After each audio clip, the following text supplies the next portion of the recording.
Lateral entry மூலமாக அரசு செயலாளர்களை தனியார் கம்பெனியிலிருந்து கூட எடுப்போம் என்று இந்த அரசு அறிவித்தது, விளம்பரம் வந்தது.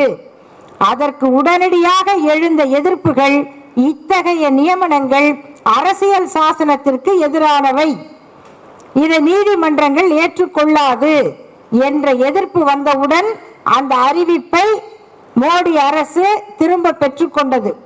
இப்ப அவருக்கு என்ன தடை?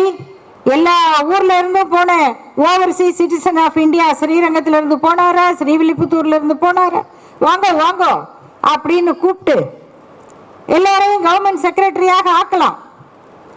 அப்படியே வாங்கன்னு இல்லாட்டியும் அவர்களுக்கு அடிமையாக இருக்கக்கூடிய சர்சூத்திரர்களை கொண்டு வந்து, அவர்கள் இவர்களை விட நன்றாக வேலை செய்வார்கள், அவர்களை கூட்டிகிட்டு வந்து இதை நியாயப்படுத்துவார்களே, அவர்களுக்கு அந்த பதவியை கொடுத்து நல்ல அடிமைகளாக வைத்திருக்கலாம்.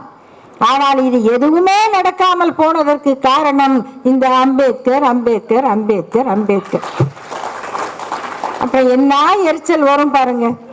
எங்கெங்கயோ கொல்லப்புற வழியா வர்றோம், சட்டப்படி கொண்டு வர முடியலையே, இந்த தடையை அவர் உருவாக்கி இருக்கிறாரே.